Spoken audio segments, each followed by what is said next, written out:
Ամփոփվեց Արևորդի 13-րդ միջազգային բնապահպանական փառատոնը։ Այն 5 օր շարունակ մի հարկիտակ հավաքեց բնապահպանական թեմաներով հետաքրքրված անձանց, ցուցադրելով թեմատիկ ֆիլմեր ու դառնալով մասնագիտական քննարկումների հարթակ։ Փառատոնը կրում էր համակեցություն մարդկանց եւ բնության միջև խորագիրը։ Այն նպատակ ուներ ընդգծելու մարդու եւ բնության խաղաղ համակեցության անհրաժեշտությունը, ներկայացնելով համաշխարհային ու տեղական բնապահպանական կարևոր խնդիրներ։ Արևորդի 13-րդ միջազգային բնապահպանական փառատոնի կայացմանն աջակցեց Յուքոմը։ Տասնյակ ֆիլմեր թարգմանվեցին եւ հանդիսատեսին ներկայացվեցին հայերեն ենթագրերով։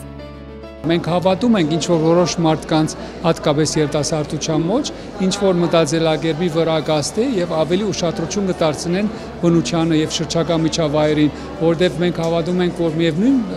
երիտասարդները իրենք են վաղվա օրը Հայաստանի վաղվա օրը բնապահպանական տեսանկյունից իրենք են աստեցություն ունենալու եւ իրենք են հոգ տանելու եւ իրենք են ավելի ուշադիր լինելու, որ մեր բնությունը մնա կանաչ, զարգանա, այսպես ասած, եւ էկոլոգիական հավասարակշռությունը միշտ պահպանված լինի։ Այս տարվա շեշտադրումը հատկապես կարևոր էր, քանի որ այն համընկել է 2026 թվականին Հայաստանում նախատեսված ՄԱԿ-ի կենսաբազմազանության մասին կոնվենցիայի կողմերի 17-րդ համաժողովի նախապատրաստական շրջանի հետ։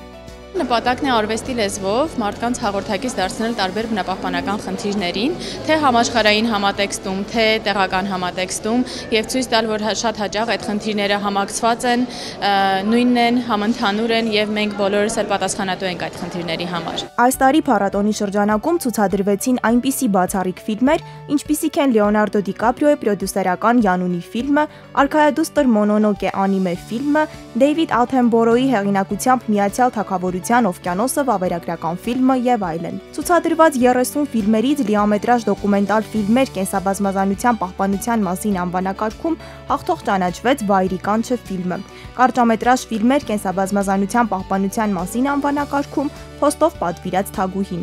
իսկ կրյաներով քայլողը ֆիլմն արժանացավ Ջոն Բրթոնի անվան մրցանակին։